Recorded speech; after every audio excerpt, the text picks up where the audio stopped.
보배로우신 주님 은혜를 감사합니다. 오늘도 주님의 임재 앞에 이 더운 날씨에 우리 모두 나왔습니다.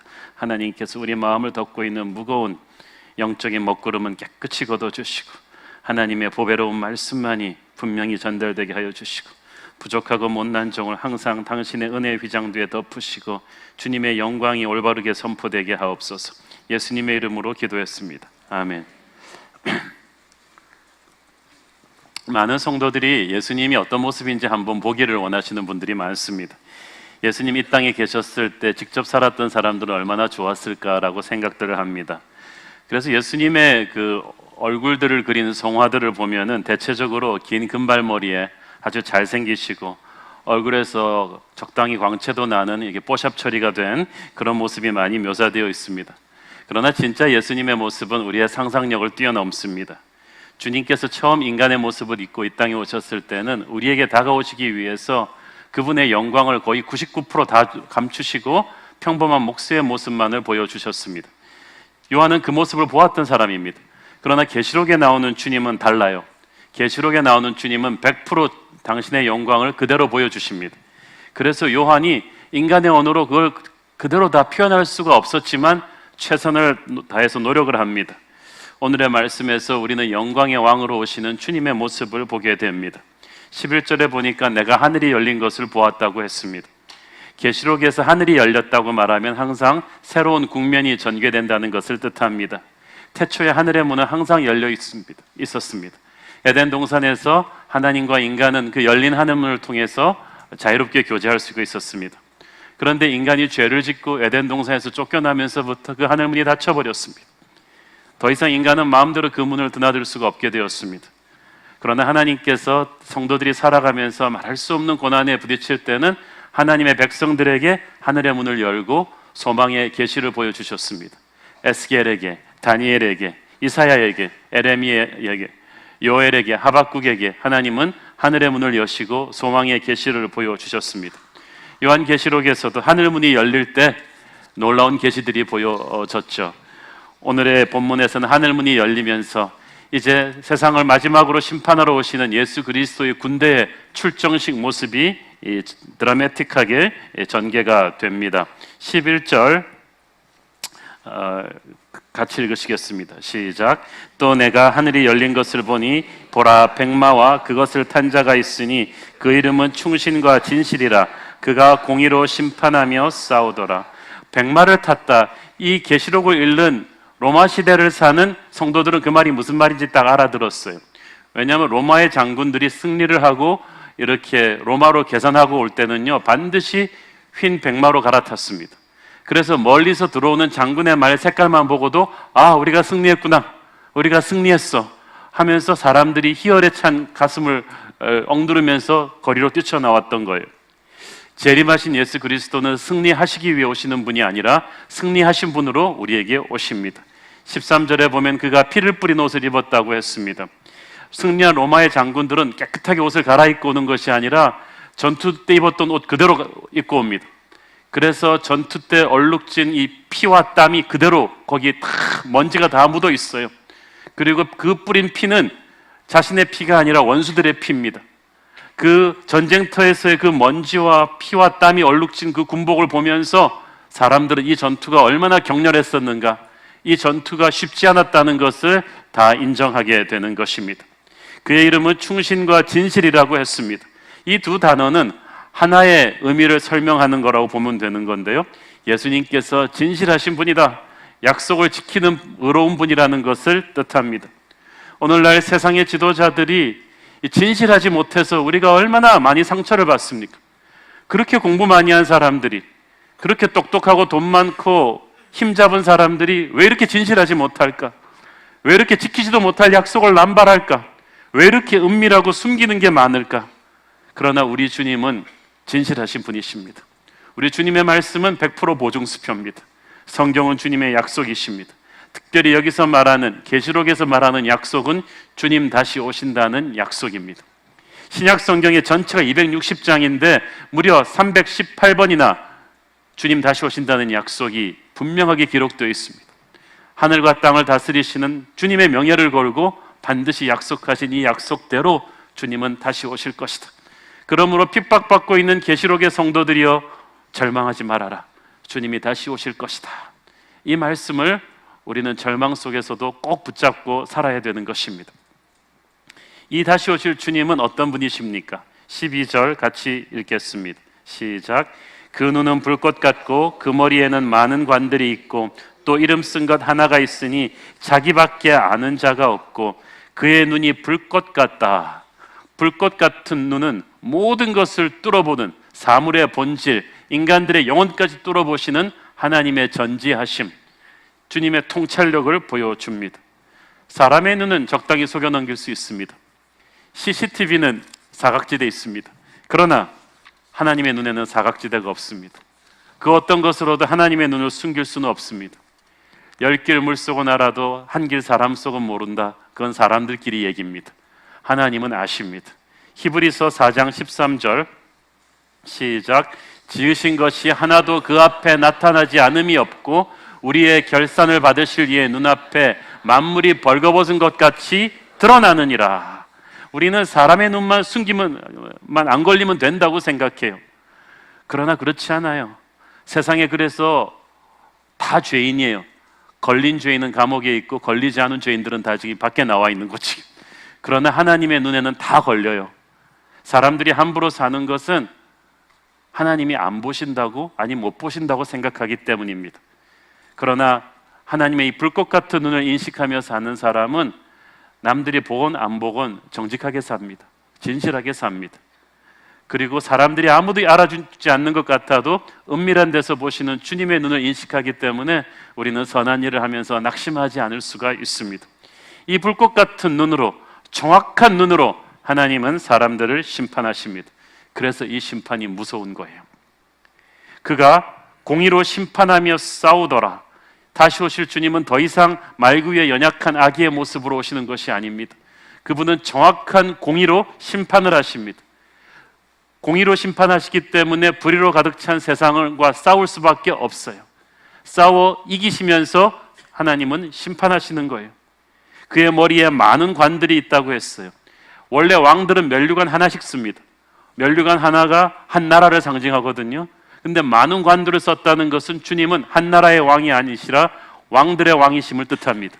모든 민족을 다스리시고 열방을 다스리실 그런 왕이십니다. 그래서 주님의 왕권은 세상 그 어떤 나라의 왕권과도 비교할 수가 없는 보배로운 것입니다. 자, 그리고 오늘의 본문에서 다시 오실 주님의 모습을 설명할 때 주님의 이름이라는 표현이 강조가 되고 있습니다.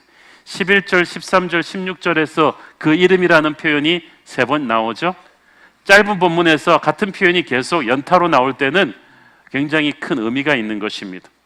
유대 문화에서 이름은 굉장히 중요한 거였어요.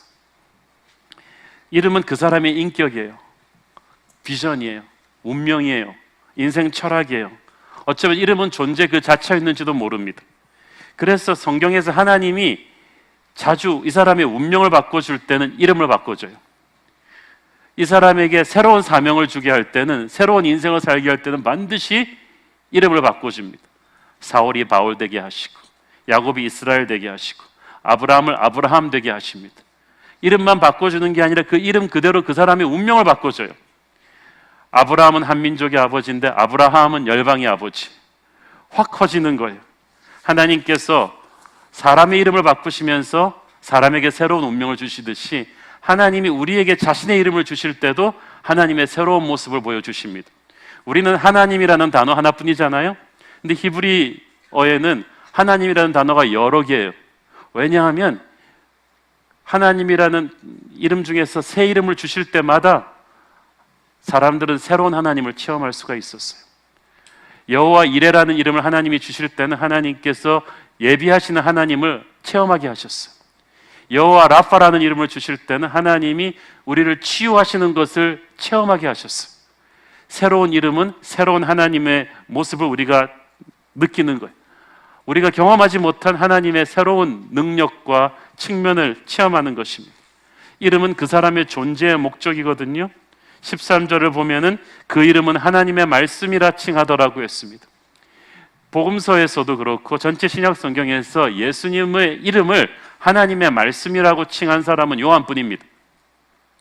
요한복음에서도 요한복음을 오픈할 때 요한은 예수님을 말씀이 육신이 되어서 우리 가운데 계셨던 분이라고 했어요. 그러니까 말씀을 그냥 살아있는 생명체로 딱 내놓으면 바로 예수님이라는 거예요. 예수님은 말씀으로 존재하는 분이신데, 말씀의 목적은 하나님을 계시하기 위해서, 드러내 보여주기 위해서 주시는 것입니다. 사람들이 주님 오시기 전까지는요, 구약 성경 전까지는 하나님을 알긴 아는데 어렴풋이 알았어요. 이론으로 알았어요. 율법으로 하니까 딱딱한 거예요. 여러분, 문법 교과서를 가지고 영어를 공부하면 굉장히 딱딱합니다. 그런데 미국이나 영국으로 실제로 가서 그 사람들과 살면서 몸으로 익히는 영어는 완전히 달라요. 주님이 육체로 오셨을 때 사람들은 그 율법의 딱딱한 논리에 의해서 어렴풋이 알던 하나님의 모습을 알 수가 있었어요. 축구 교과서를 보고 축구를 공부하면 굉장히 어려운데, 리오넬 메시를 보면서 축구를 보면 쉬워요. 교과서가 성육신된 사람이에요.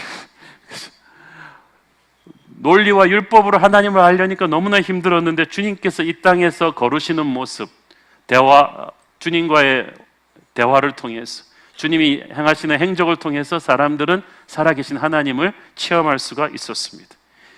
하나님은 이론을 통해서 만나주시는 분이 아니라 체험되시는 분입니다. 제자들은 그래서 예수님과 함께 먹고 자면서 하나님을 생생하게 체험했습니다.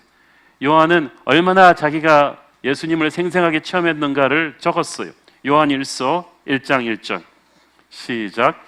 태초부터 있는 생명의 말씀에 관하여는 우리가 들은 바요, 눈으로 본 바요, 자세히 보고 우리의 손으로 만진 바라. 너무나 생생하게 이 예수님과 교제하면서 요한은 하나님을 본 거예요. 어떤 분들은 그렇게 말합니다. 좋겠네, 우리도 2000년 요한처럼 주님과 함께 직접 교제할 수 있으면 얼마나 좋을까. 우리가 이스라엘 성지순례 2년 전에 일기로 갔을 때 제 느낌이 그랬어요. 갈릴리 호수를 쫙 걸으면서, 아침에 걸으면서 제가 기도해서, 주님, 제가 왔습니다. 제가 베드로가 부럽네요. 이 바닷가에서 2000년 전에 살았더라면 주님과 함께 걸었을 텐데, 그러면 달라졌을 텐데. 그러나 주님께서는 오늘날도 우리에게 말씀을 통해서 자신을 드러내십니다. 사도 바울도 육체의 주님과는 교제해 본 적이 없어요. 그러나 말씀을 통해서, 영을 통해서 만난 그 주님이 얼마나 바울을 강렬하게 사로잡았던지 그는 세계에서 가장 위대한 크리스찬인 리더가 되었습니다. 우리가 말씀을 붙잡게 되면 하나님의 실체를 경험하게 됩니다. 믿음은 이론이 아니라 체험이거든요. 그래서 우리가 말씀을 펼 때마다 살아계신 주님께서 자기 자신을 우리에게 주십니다. 오늘 말씀을 들을 때 주님이 우리에게 오시는 거예요. 그분의 생각이 말씀을 통해서 느끼게 돼요. 그분의 마음을 우리가 느끼게 돼요. 그래서 하나님의 말씀이 주님의 이름이라는 것은 우리가 말씀을 통해서 주님 자신을 체험한다는 뜻입니다. 주님이 이름을 주신다는 것은 친밀하다는 뜻이에요. 12절에 보니까, 12절 보세요. 이름 쓴 것 하나가 있으니 자기밖에 아는 자가 없고. 요한은 왜 굳이 예수님의 이 은밀한 이름이 있음을 언급했겠습니까? 그것은 하나님의 자녀만이 공유할 수 있는 하나님 아버지와의 독특한 관계를 나타내는 것입니다. 계시록 2장 17절에서는요, 받는 자밖에는 그 이름을 알 사람이 없는 그런 주님의 이름을 성도들에게 주시겠다고 했어요. 그 말은 무슨 뜻이냐 하면은, 그냥 모든 사람이 알 수 있는 이름이 아니라 그 사람만 느낄 수 있는 주님의 어떤 모습을 주시겠다는 거예요. 마치 제가 누군가에게 우리 집 문 열고 들어오는 비밀번호를 주는 것과 같아요. 은행 계좌 비번 주는 것과 똑같아요. 주님을 믿는 성도들에게는 주님이 깊은 곳까지 보여주십니다. 특별한 관계를 누리게 해주십니다. 그 사람밖에 알 사람이 없는 주님의 이름을 보여준다는 게 바로 그런 뜻이에요. 그래서 주님께서 그 이름을 주실 때 자신의 능력과 권세를 함께 주시는 거예요. 포스코의 전 회장이었던 박태준 씨, 타계하셨지만 그분에게 박정희 전 대통령이 종이마패를 준 걸로 유명하지 않습니까? 포항제철 처음 일으키면서 여러 가지 힘든 일 많을 때는 항상 박정희라고 사인한 그 종이 마패를 보여줘라. 일일이 청와대로 들어올 거 없다. 엄청난 파워죠. 그거 한 번도 쓴 적은 없대요. 그렇지만 그거 들고 있다는 사실만으로도 다들 알아서 그냥 기었답니다. 대통령이 자기의 이름을 주면서 뭘 줬을까요? 능력과 권세를 실어준 거예요. 천군만마의 힘을 실어준 것입니다. 주님께서 우리 자녀들에게 주님의 이름을 주었다고 할 때는 하늘의 능력을 준 거야. 권세를 준 거야. 그 이름을 우리가 붙들고 나가면 마귀가 쫓겨나가는 것입니다. 예수 이름으로 우리가 승리를 얻는 것이지 예수 이름을 빼면 승리는 없어요. 그 이름에 담긴 능력과 권세가 크기 때문에 그 이름을 함부로 일컬어서는 안 됩니다. 그래서 십계명 제1계명이 주 너의 하나님의 이름을 망령되이 일컫지 말라요. 대통령 이름 사칭하고 다니는 것이 중범죄이듯이 하나님의 이름 사칭하고 다니는 것을 하나님은 가볍게 다루지 않으십니다. 마귀들도 그런 가짜는 우습게 봅니다. 사도행전 19장에 보면은 제사장의 아들들이 함부로 예수님 이름 팔다가 하나님한테 혼나는 게 아니라 귀신한테 두들겨 맞잖아요. 사랑하는 여러분, 예수의 보혈로 거듭난 이 휘고 깨끗한 세마포 옷을 입은 하나님의 백성들만이 부를 수 있는 그 귀한 이름을 주님께서 우리에게 보여주셨습니다. 우리에게 주셨습니다. 그 이름 밑에 숨으라고 하셨습니다. 그 이름을 선포하라고 하셨습니다. 그 이름으로 승리를 줄 것이라고 하셨습니다. 특별히 요한계시록에서 나오는 이 이름은요, 특별한 이름이에요. 그 심판주로 오시는, 재림할 때 주님이 오시는 그 이름은 아까 말씀드렸죠. 어떤 상황에서 누구에게 어떤 사명을 따라 주시는가에 따라서 그때그때 주님의 이름이 달라져요. 그래서 그때 주시는 주님의 이름은 그때 이스라엘 사람들에게 꼭 필요한 어떤 것이에요. 주님께서 여호와 니시라는 이름을 주실 때는 승리를 주시는 거예요. 엘샤다이라는 이름을 주실 때는 전능하신 하나님의 능력을 주시는 것처럼 지금 마지막 때 심판주로 오시는 주님께서 보여주는 이름은 심판주로서의 특별한 사명이 그 이름에 담겨 있어요. 16절에 보세요. 시작. 그 옷과 그 다리에 이름을 쓴 것이 있으니 만왕의 왕이요 만주의 주라 하였더라. 심판주로 오시는 주님의 이름은 만왕의 왕이다. 만주의 주다. 지금 계시록을 받아 읽고 있는 성도들은 로마의 황제가 만왕의 왕이라고 지금 경배하라고 압박을 받고 있어요. 그러나 주님께서는 말씀하십니다. 내 이름을 똑똑히 기억해라. 내가 만왕의 왕이다. 내가 만주의 주다. 로마 황제는 나의 신하일 뿐이다. 로마 황제는 아무것도 아니다. 너 이걸 똑똑히 기억해라. 여러분, 이 세상 역사가 어둠의 권세가 꽉 잡은 것 같아도 여러분이 영의 눈을 들어 이 음성을 듣기를 바랍니다. 이 세상을 다스리는 자는 어둠의 권세가 아니라 바로 예수 그리스도이심을 가슴속에 깊이 인식하기를 바랍니다. 마치 자기가 역사의 주관자인 것처럼 설치되는 마귀들을, 이 로마 황제를 다 물리치며 천하 만물을 다스리는 왕의 왕으로 주님께서 오십니다. 이걸 기억하라고 하십니다. 심판주로 오시는 주님에게는 예리한 검이 있습니다. 여기에 대해서 좀 우리가 자세히 살펴볼 필요가 있습니다. 15절 읽겠습니다. 시작. 그의 입에서 예리한 검이 나오니 그것으로 만국을 치겠고 친히 그들을 철창으로 다스리며 또 친히 하나님 곧 전능하신 이의 맹렬한 진노의 포도주 틀을 밟겠고. 주님의 입에서 예리한 검이 나온다고 했죠. 21절에서도 똑같은 말이 나와요. 말탄 자의 입으로부터 나오는 것. 입으로부터 나오는 건 원래 말이잖아요. 그런데 이게 검이라는 거예요. 이 검은 말씀의 검이에요. 성령의 검입니다. 하나님께서 태초에 말씀으로 세상을 창조하셨어요. 그리고 말씀으로 세상을 운영하고 계십니다. 지금도 하나님의 말씀이 떨어지는 그 순간엔 그 즉시 말이 현실이 돼요. 하나님의 말씀이 떨어지면 홍해가 갈라져요. 하나님의 말씀이 떨어지면 광야에서 샘이 터져요. 하나님의 말씀이 떨어지면 임신할 수 없는 사람에게서 아기가 생겨요. 하나님의 말씀이 떨어지면 뼈다귀로 가득 찬 해골 골짜기가 강하고 생기 있는 하나님의 군대로 가득 채워져요. 오늘 우리가 찬양했듯이 예수님이 말씀하실 때도 그랬어요. 물이 변화해서 포도주가 됐어요. 죽은 나사로가 살아났어요. 그래서 우리끼리는 뭐 말만 한다고 다냐? 근데 예수님은 말만 하면 다예요. 그래서 로마 백부장이 이 비밀을 알고 말씀만 하옵소서. 그러면 내 종이 낫겠나이다. 그렇게 말한 거예요. 하나님의 말씀을 받으면 그때부터 기적의 시작인 줄로 믿습니다. 말씀이 들어오는 그 순간 기적과 회복과 부흥이 일어나는 거예요. 그런데 마지막 날에 예수님께서 이 말씀의 검으로 악한 세력들을 무너뜨리겠다는 거예요. 이 말씀의 검이 예리하다고 했죠. 그러니까 이것은 장식용으로 걸어놓는 게 아니라 실제 전투에서 쓰려고 날카롭게 갈아놓은 검이라는 뜻입니다. 영적인 전쟁을 전제로 하고 하시는 말씀이에요. 마지막 날에 세상을 덮고 있는 모든 마귀들을 순식간에 죽여 없앨 정도의 강력하고 예리한 말씀의 검이 주님으로부터 나온다는 뜻입니다. 예수님이 직접 들고 계신 이 말씀의 검의 능력 엄청날 것입니다. 핵폭탄보다도 더 무서운 검이 나옵니다. 만국을 치고 철창을 다스리며 진노의 포도즙틀을 밟을 것이라고 했어요. 이 세 가지는 전부 다 어둠의 권세를 얼마나 철저하게 무너뜨릴 것인지를 보여주시는 거예요. 21절에 보니까 말탄 자의 입에서 나오는 검에 의해서 다 죽었다고 했어요. 그 무서운 마귀들이 다 죽었다고 했어요. 지난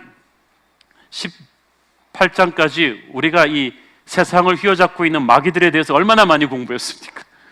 그들이 얼마나 강성하고 그들이 얼마나 지독한지 얼마나 많이 공부했습니까만은 문제는 태산 같은데 해결은 너무 간단해요.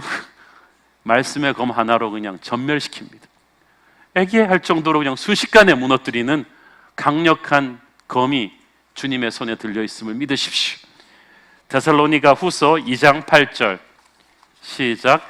그때 불법한 자가 나타나리니 주 예수께서 그 입의 기운으로 그를 죽이시고 강림하여 나타나심으로 패하시리라. 패하시리라.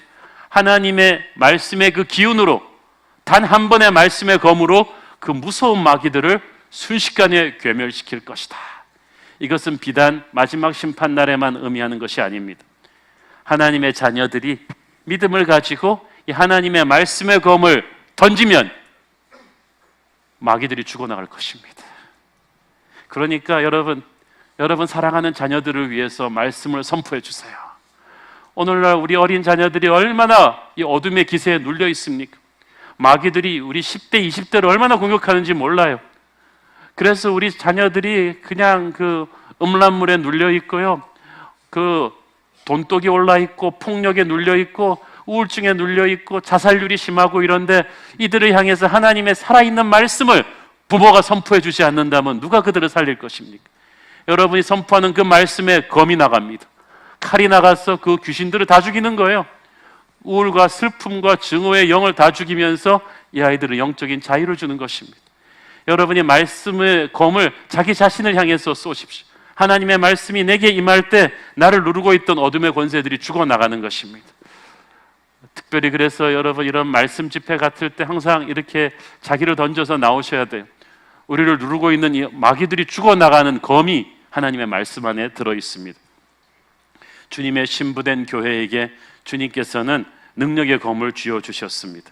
에베소서 6장에 보면은 하나님의 말씀을 성령의 검이라고 했어요. 이 검이요, 긴 장식용 장도가 아니라 근접전에서 쓸 수 있는 민첩하고 짧은 칼입니다. 영적인 전쟁은 1년에 한 번씩 장에서 꺼내서 하는 게 아니라 딱 들고 언제든지 쓸 수 있는, 내 모든 생활에서 항시 이 검을 들고 내 삶 곳곳에서 침입해 들어오는 어둠의 권세들과 싸우는 그런 검을 주님께서 우리에게 주셨어요. 그게 성령의 검이에요. 말씀의 검이에요. 성경에 보면 성령과 말씀이 항상 버무려서 한 조합으로 나옵니다. 성령 충만해지면 말씀 충만해져요. 성령이 내 안에 뜨겁게 타오르면 말씀에 대한 목마름이 있어요. 말씀이 그냥 있을 때는 이론인데 거기에 성령의 불이 붙으면 사람을 변화시키는 레마 칼이 돼버려요. 저는 우리 안에 성령의 기름 부심이 있는 말씀이 살아 역사하기를 바랍니다. 이 말씀이 우리 안으로 들어와서요, 우리 안에 있는 어둠의 권세, 옛사람을 해부하고 드러내고 우리를 짓누르고 들어오는 마귀들을 쫓아냅니다. 얼마나 예리한 검입니까?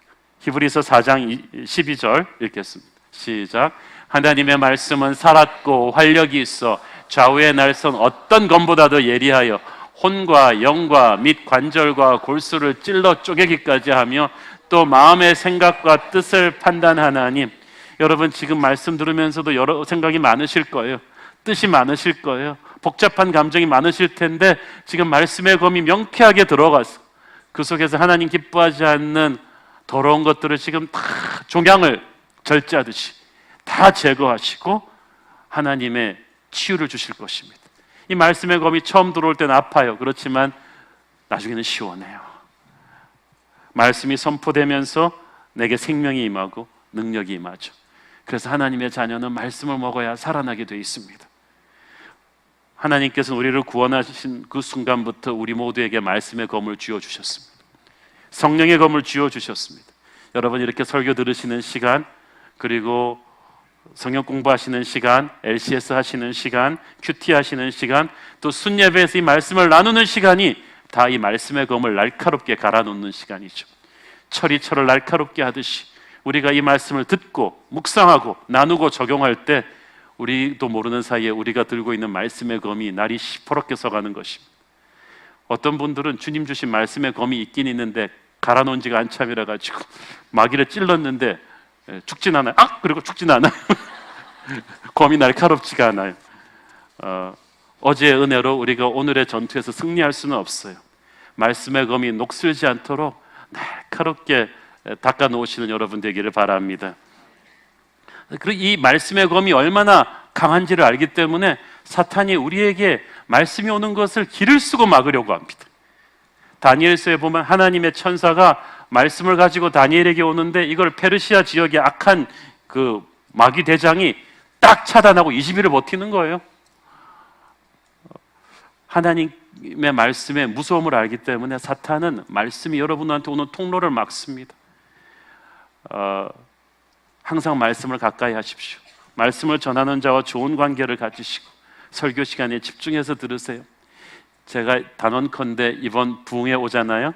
이번 부흥회 가지 못할 이유가 한 100가지는 생길 거예요. 앞으로 닷새 동안. 그러나 그 모든 것을 여러분에게 말씀이 오는 것을 막으려는 어떤 어둠의 권세라고 보시고 그냥 믿습니다 그러고 그냥 뚫어버리세요. 그래서 이 말씀이 여러분한테 들어오는 것을 여러분이 항상 통로를 열어놔야만 됩니다. 오픈 하이웨이처럼 외우고 묵상하고 듣고 그걸 하나라도 삶에서 적용해 볼 때 이 말씀의 검을 사용하는 거예요. 폭력의 칼은 쓰면 쓸수록 무뎌지지만 말씀의 검은 쓰면 쓸수록 강력해져요. 날카로워져요. 성령께서는 여러분이 말씀을 듣는 거 좋아하시고 묵상하는 거 더 좋아하시고 순종하는 거 진짜 좋아하십니다. 그럴 때 여러분과 여러분 주위의 사람을 덮고 있는 어둠의 마귀들이 다 죽여 도망가는 것입니다. 말씀의 검이 날카롭게 휘둘러지는 주님의 군사 되기를 소원합니다. 총 쏠 줄 모르는 병사가 하듯이 말씀의 검을 휘두를 수 없는 병사가 어찌 그리스도의 군사라 하겠습니까? 14절 읽겠습니다. 시작. 하늘에 있는 군대들이 희고 깨끗한 세마포 옷을 입고 백마를 타고 그를 따르더라. 다시 오시는 주님이 혼자 오시는 게 아닙니다. 구름같이 많은 무리들이 주님을 따르고 있는데 그 하늘의 군대에는 천사들과 구원받은 하나님의 자녀들, 저와 여러분이 다 포함되어 있습니다. 그들이 희고 깨끗한 세마포 옷을 입었다는 사실을 주목하십시오. 희고 깨끗한 세마포 옷은 우리가 계속 공부했듯이 그리스도의 보혈입니다. 주님의 은혜로 주신 그 구원의 옷이에요. 그것을 입고 전진하는 것입니다. 그러니까 어린 양의 군대가 되었어요. 그리스도의 군대가 돼서 나갈 수 있는 사람은 세상적으로 잘난 사람들이 아니라 보혈을 통과한 사람이에요. 십자가를 가슴에 품은 사람들이에요. 하나님은 똑똑한 사람을 쓰시는 게 아니라 십자가에서 거꾸로진 사람을 쓰십니다. 오늘도 그 십자가 은혜 속에 숨어서 자신의 죄를 회개하며 주님의 은혜로만 살 수 있겠다고 그 십자가 복음을 꽉 붙드는 사람, 그 사람이 바로 그리스도의 군대예요. 그 사람에게서 거룩한 능력이 나오는 거예요. 거룩의 근원은 십자가 보혈이거든요. 우리가 그 부르는 찬양, 마귀들과 싸울지라 죄악 벗은 형제여 담대하게 싸울지라 저기 악한 적병과, 굉장히 은혜로운 가사죠. 누가 마귀들과 싸울 수 있어요? 죄악 벗은 형제가 싸울 수 있어요. 십자가의 보혈로 죄악을 이긴 사람이 마귀들과 싸우는 거예요. 누가 저 강한 마귀 군대 앞에 담대할 수 있어요? 십자가를 통과한 사람만이 담대할 수 있는 거예요. 그래서 아무나 그리스도의 군대가 되는 거 아니죠. 십자가를 통과해서 날마다 주님의 십자가를 붙들고 있는 사람이 그리스도의 거룩한 군대가 됩니다. 오늘날 교회가 그리스도의 거룩한 군대가 되려면 그 십자가 복음을 붙잡아야 돼요. 다른 걸 자랑하면 안 돼요. 그 복음 앞에 부끄럽지 않도록 그렇게 거룩하게 살아야 돼요. 이 주님의 군대가 모두 백마를 타고 주님을 따랐어요. 아까 백마가 뭘 상징한다고 말씀드렸죠? 승리자. 주님만 승리자가 아니라 이제 우리 모두 승리자가 된 거예요. 예수님 권세, 예수님 권세, 예수님 권세, 내 권세, 내 권세가 되는 거예요. 나는 아무 하는 것 없이, 공로 없이 주님의 승리로 그대로 그냥 나는 가는 거예요.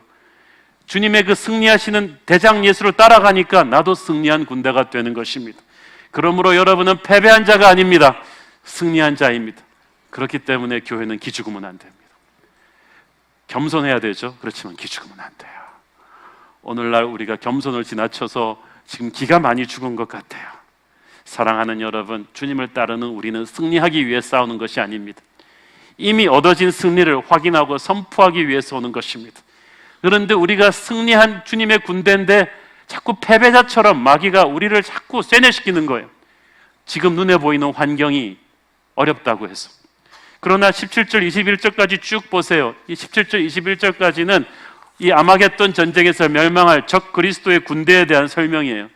그런데 싸움의 과정은 전혀 언급되지 않아요. 결과만 나와요. 하늘의 천사가 와서 선포합니다. 새들아, 이 전장터에 널브러진 적들의 시체를 먹어라. 그 말은 무슨 말이에요? 전멸했다는 거예요. 어둠의 군대가 너무나 강성했지만 주님의 군대에게 너무나 순식간에 전멸당했기 때문에 그 과정은 뭐 설명할 가치도 없다는 거예요. 주님께서 최선을 다해서 어둠의 군대랑 싸우신 거 아닙니다. 스펙타클하게 싸우신 게 아니고 말씀의 검으로 한꺼번에 쓸어버리셨어요. 승리는 완전했어요. 그랬기 때문에 어둠의 군대의 강성함을 무서워하지 마십시오. 지금 이걸 받아 읽고 있는 계시록 시대 사람들은 어둠의 군대가 너무 강성해 보였어요. 당장 눈에 보이는 세상은 어둠의 권세들이 가득 장악하고 있어서 소망이 없는 것 같아 보였어요. 그래서 주님께서 하늘의 문을 열어주신 거예요. 지금은 주님의 몸된 교회가 너무 무기력해 보여요. 그러나 그렇다고 해서 주님의 능력이, 영광이 어디로 사라진 거 아닙니다. 주님 다시 오실 때 우리를 그토록 기죽였던 어둠의 군대들이 말씀의 검에 의해 순식간에 괴멸되는 것을 우리는 반드시 보게 될 것입니다. 그러니까 어둠의 군대를 두려워하지 마십시오. 승리는 반드시 우리의 것이라고 성경이 선포하고 있습니다. 우리는 하나님 앞에서 회개하고 겸손해야 되는 건 사실이지만 어둠의 군대 앞에서 기죽을 필요 없습니다. 강하고 담대하게 일어나서 백마를 타신 승리하실 주님을 따르는 저와 여러분 되기를 축원합니다. 기도하겠습니다. 사랑하는 아버지, 은혜를 감사합니다. 주님께서 승리하시는 심판주이심을 믿습니다. 주님의 승리가 바로 우리의 승리가 될 것을 믿습니다. 주여, 우리 교회도 승리하시는 주님을 담대히 따르는, 십자가만 자랑하는 그런 교회 되게 하여 주옵소서. 예수님의 이름으로 기도했습니다. 아멘.